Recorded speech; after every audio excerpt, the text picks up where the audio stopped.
Hey guys, welcome back to my channel. So today I wanted to talk about some books that I have really enjoyed.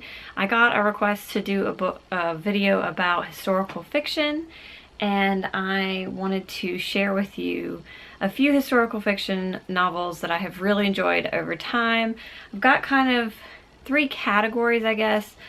Two pairs of books that aren't exactly related but still sort of fall into kind of the same category.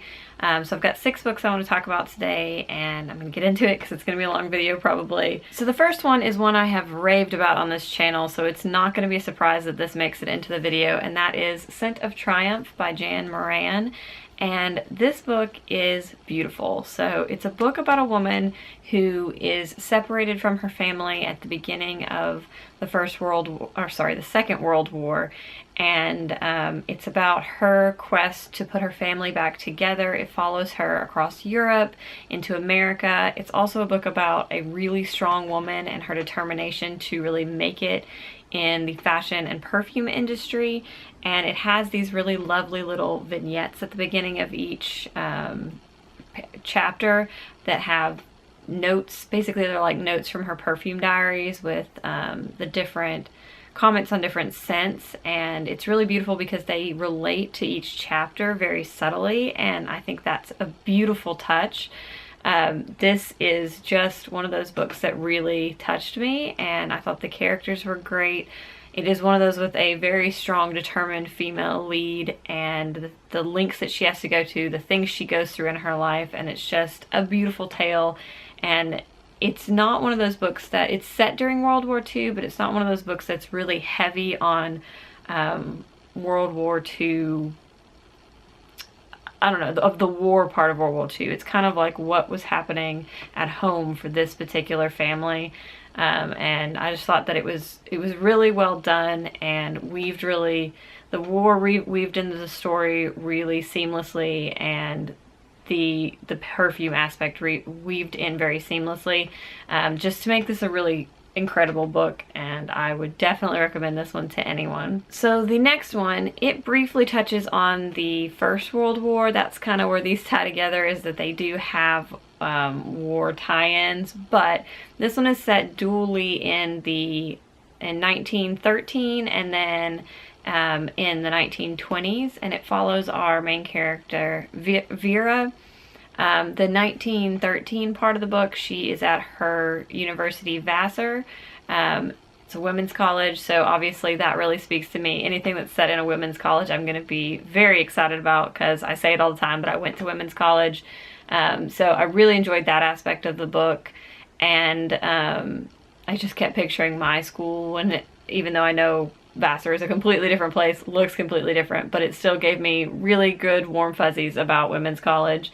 And then the second part, the 1920s part, is set after Vera has gotten married to a very wealthy man. She comes from a really wealthy family. There are a lot of expectations on her, and she's been brought up to basically be the perfect society wife.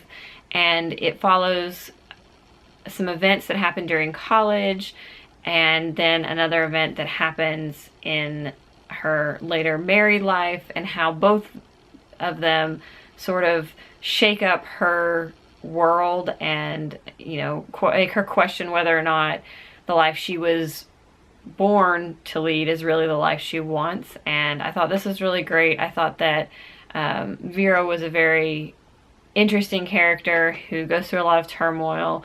There are a lot of interesting issues in this book, and it definitely had a 20s feel. You really get a picture into some of like the upper echelon rich society, which for some reason I'm always fascinated by. It's so different from the world I live in, so I find that fascinating. I just liked the dual timelines and how they kind of built tension, and there's also a lot of art commentary, or she is interested in art. In the second, or in the dual perspective in the 20s, there's an artist that's painting a mural in her building, and just the way that it weaved in her love of art and his love of art was really interesting, and I definitely loved this one. So the next one is a book I actually read before BookTube, and I don't have the dust jacket on it, which kills me now because it was a beautiful dust jacket, but I went through like a phase where I got rid of dust jackets. Don't know why I did that. But it is The Tea House Fire by Ellis Avery. And this book is a just wonderful, enchanting book about the Japanese tea ceremony. It's very much about the Japanese tea ceremony, but it's also about what basically the intersection of traditional Japan with Western culture. So it's set at a time when Japan was starting to have Western influences, and it follows two young girls. So one is an American orphan who ends up kind of hiding out on the grounds of this tea school, and the daughter of the family finds her hiding on their property, and they end up taking this girl in, and it's this just gorgeous look at the tea ceremony and kind of the semblance of it and just what it means or meant to Japanese culture at the time. And it's also just this interesting political kind of atmosphere in Japan and the struggles of these two girls, and I just thought it was fantastic. I don't remember it as clearly now as when I read it, but I remember when I finished it just being so in awe of this book. And I thought that the imagery and the world building and the just atmosphere of it was really fantastic.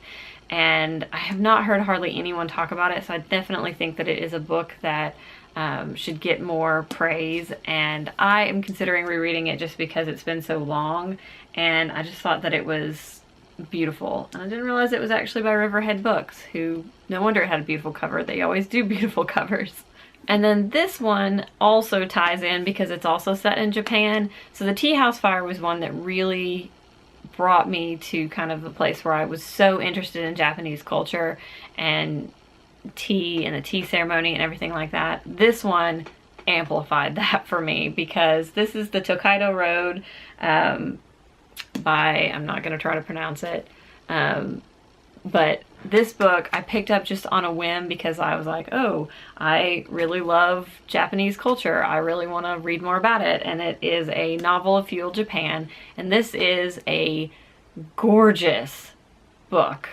I ended up listening to the audiobook, which I would highly recommend. It is a book set along the Tokaido Road, and it's about this woman who, her family, basically her father was betrayed and ended up being murdered basically, and she ends up with this life she never wanted. She runs away, and then it's about her journey for revenge and what the lengths she goes to. So she starts in, I believe, Kyoto, and she's going to Edo, and she travels the length of the Tokaido Road by herself as a single woman. She does pick up this just really charming other girl at some point that is a great part of the story. Their friendship is a really fascinating, fun thing. And it just, the atmosphere of this book just really made me want to go to Japan and to rule Japan so badly, because you just see this beautiful picture of rural life, of what it was like on the Tokaido Road. There's action scenes that are really incredible. Talk about a strong female character. She is amazing. And it just, over the whole book was just enthralling. I was so into this, and I kind of want to read it again just because it was so good at the time, and I felt so just sucked into the world. And really, really, really, after I finished this, I was like, we have to go to Japan, to my husband, because this. The next two are historical in the fact that they are based around two events, two big kind of media events that I have a real interest in. The first one is going to be no surprise, is the Midnight Watch by David Dyer. This is a book, it's related to the Titanic, but it's not a Titanic book. It's a book about the Californian, which was the ship that was closest to the Titanic when she sank, but did not go to her rescue, and kind of what might have gone on the ship, why maybe they didn't go to the rescue, did they not know?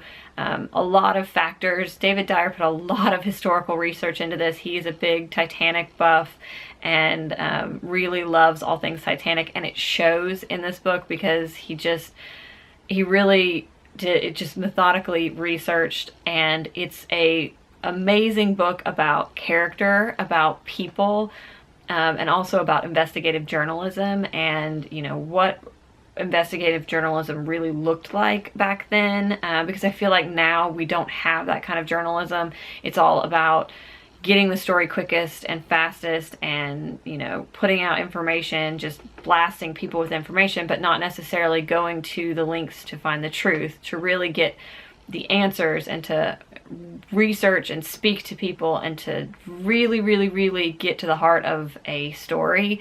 And this speaks to investigative journalism in an incredible way. It was beautifully written, and I think that if you are at all a Titanic fan, you would love this, because it does have, we see, you know, from the Californian kind of what was going on the night the Titanic sunk. We also see the media frenzy back in New York when the ship, you know, didn't arrive on time and the news was really breaking. And it's just, it's stunning. I really love this. This is definitely going to be one of those books that's top books of 2016 for me, and so you will continue to hear me talk about this. But I think that this could appeal to anybody who has interest in media, in Titanic, in just a really well-written historical story. And the last one I do not have to show to you because I checked it out from the library. I am hoping to get my own physical copy for Christmas. It's definitely on my wish list, and that is Your Heart is a Muscle the Size of a Fist. And this book, it packs a punch. No pun intended. It is incredible. So I have mentioned that I did my thesis in college on media's coverage of protests, and the World Trade Organization protests in Seattle were a big part of that research. And so when I heard about this book, I was very excited and interesting, because I had never seen a historical, you know, novel written about protests. And I think especially in our society right now at this moment, it is an interesting and important read. So I feel like this is something that a lot of people should pick up. It is set obviously in Seattle during the World Trade Organization protests, and it follows multiple people. So there's several different storylines. You get the storyline of somebody who was kind of a casual bystander. You get the storyline of the police. You get a storyline of a diplomat, and people who were very involved in the protest, and it's just incredible. It will make you sick to your stomach. It will make you angry. It will make you sad and happy and all of these different emotions, because it just really gets to the heart of what protesting is about, and you know, how you don't always know, you know, when protesters are faced off against police officers, you don't always know what the other's thinking, because it's like sometimes these police officers are just doing the job that they have to do to get by, and they just want to go home to their families like protesters do. And so it's very interesting, and again, very important in our time, like in the society we are in right now. And I think going forward in the next 4 years, it's going to be interesting, because it is just this incredible picture of a time in our country, and of just really understanding protests. And from my perspective, as somebody who did research on protest coverage in the media, it's very interesting to see it told as a novel, and how the media coverage plays into that, because obviously it talks about the media coverage of it. It just was really stunning. Again, it is one of those books that there are parts of it that will make you sick to your stomach. I had to put it down at one point because it gets graphic, and it's hard to believe that these things actually happened, because yes, it is a historical fiction novel, but it is based on real events, and the things that are woven into the story are things that actually happened. And when you read it as fiction and you realize that it really happened, you just stop, and it kind of takes your breath away, because you just can't believe like that it's not fiction. So this one I think is just very important, and was a home run for me. Also going to be one of my top picks for 2016, because it was incredible.